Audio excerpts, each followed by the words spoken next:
This time, I'm going to talk about main concepts and the implementation of gRPC.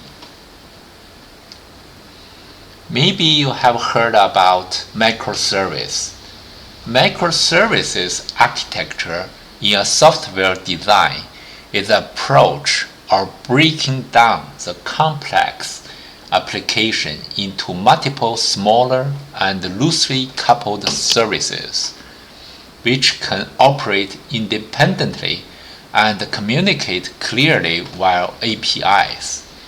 Each service focuses on a specific function or feature, making individual components easier to design, deploy, and expand.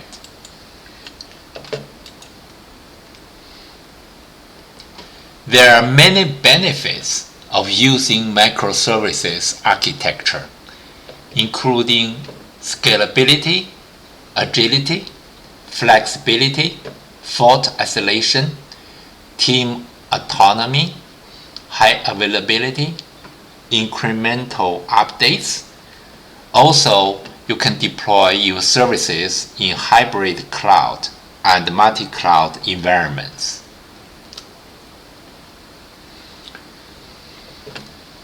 So, when to use microservices? If you have complex applications, you might consider to use microservices. Microservices architecture may help manage the complexity of large, complex applications with various features and capabilities by splitting the application down into smaller, more manageable services. If you have varying scalability needs, or you need frequent updates, or you require high availability, you might also consider to use microservices. And when you have a team with diverse stack, you can distribute them into multiple teams and use their tech to the best part of your application and club the services for producing even better solution.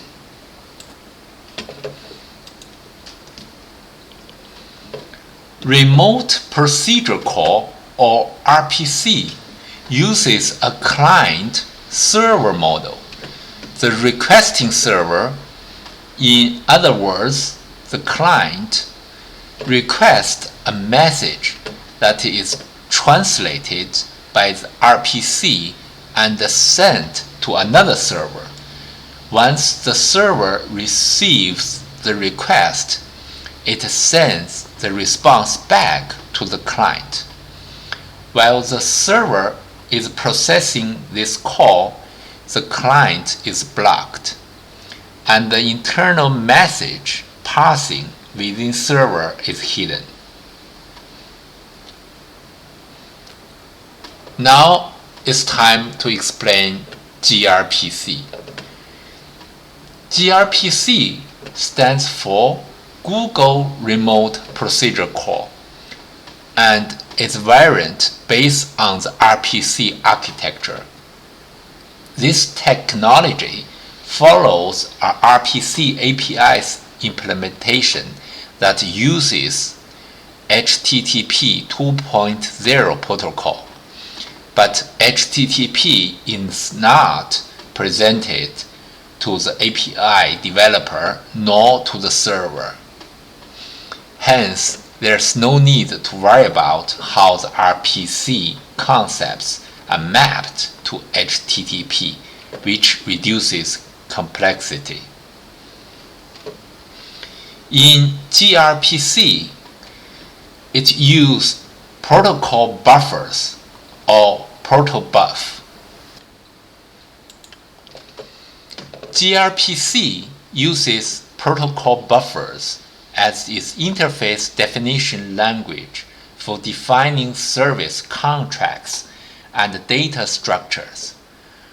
Protobufs are a language-agnostic way of serializing structured data, making it efficient and easy to work with in multiple programming languages. I'll explain the detail about how to use multiple programming languages for protobuffers. And gRPC support bidirectional communication. And when you define a service and its methods use protobufs, gRPC can automatically generate client and server code in various programming languages, and gRPC support for multiple programming languages.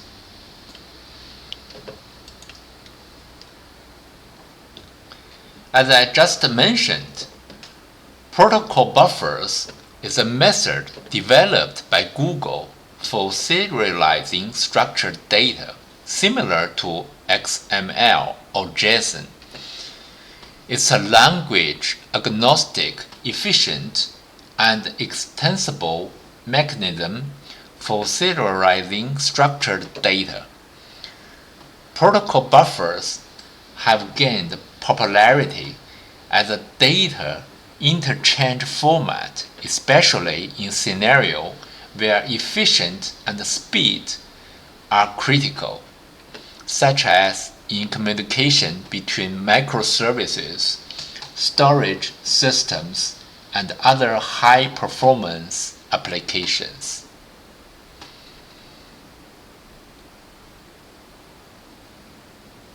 To use protocol buffers in your project, you typically start by defining your message structure in a protofile.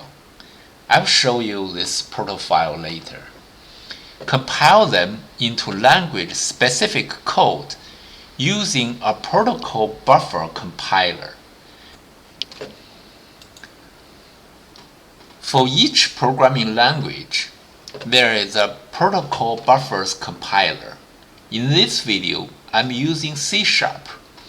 So, CSharp protocol buffer compiler will generate the code in my application to serialize and deserialize data according to defined message schema. This approach helps ensure consistency and efficiency in data communication between different components of your software system. Okay, let's take a look at the key components and concepts of protocol buffers. First, we need to define the message. This is an example of the protocol buffers. You can see in this message, we will define a person, and we have an ID for this person, and we have a name, and also we have age for this person, and we have email for this person. You might have noticed there is a sequential number here. ID is number 1, and name is number 2, age is number 3, and email is number 4. This sequence is very critical because we will convert this data structure into binary format. So you want to keep this sequence consistent, and it will say, okay, the first field is integer with 32 bits, and the second one is a string, and the third one, age, is integer 32 bits and it's optional. And email, we might have multiple emails. That's why we wrote here repeated. And once you have defined your messages, you can use the generated code to serialize or encode data into a compact binary format. And when you receive the data, you will do the deserialization. And also, the protocol buffers is backward and forward compatible. And it is very efficient because it's in binary format, not like XML, it's in text format. And also, it's cross-platform. As I mentioned before, because there is a protobuf compiler for each programming language, so protocol buffers have support for multiple programming languages. And also, it supports versioning. And as I mentioned here, because protocol buffers allow for optional and repeated fields, it provides flexibility in defining message structures.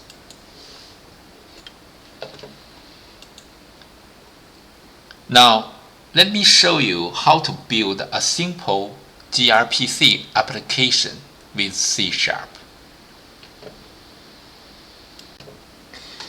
I built my gRPC application based on this tutorial. I will put the link in my description under the YouTube video, so you can go there and follow those instructions. It's pretty straightforward, and I just want to mention several points you have to pay attention to. First, you need to get Visual Studio Preview version. Usually, the Visual Studio Preview version has more features than regular Visual Studio. This is free. You can download it from Microsoft website. After you install this, you can start it. First, we need to create a server project. We will search for the template. You type in gRPC, and you can find this ASP.NET Core gRPC service, and you select that, and then you can create your project. Because I have created, so I won't do it again.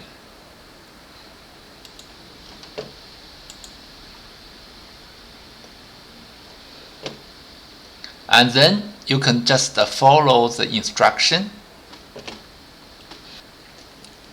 I created this server project and the client project in the same solution.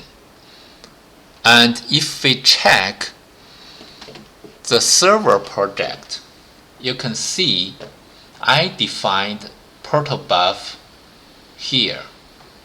It's called greet.proto. And if you take a look at the client project, we have the same definition, greet.proto. If you take a look at this proto file under the server project, you can see it look like this. And if you open the proto file under the client project, it looks like this. You see, if you compare two of them, they are the same. Only the namespace is different. Because this server project and the client project use the same definition of this protobuf, so they can communicate smoothly. Just like if you speak English, another person needs to understand English too. Let's take a look at the server setting. We will start our HTTP at port 7010, and we will start our HTTPS at 7011. In the client, if you open this program, it will use port 7011 for communication. You see, this is a solution, and this is a project for the server. This is for the client. And if you go under the object, debug, and you see there is a folder called protos. And here, if you open this file, you can see this is a CSharp file. We just open with Notepad.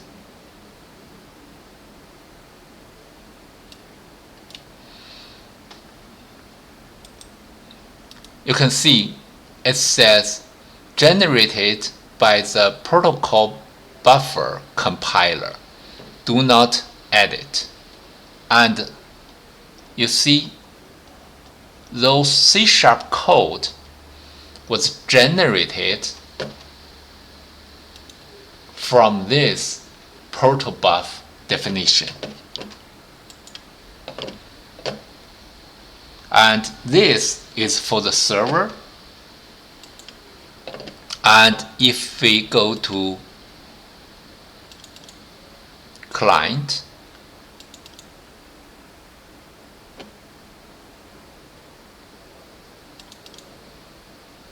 and also we go to this protos directory, you open this CSharp file, you see this is generated for the client and similar to this file generated for the server. So that's why I said for the gRPC, they support different programming languages, because for the protobuf file, they are always in the same format, but we use different compiler for different programming languages, generate those files for different programming language. Okay, now let's run the program.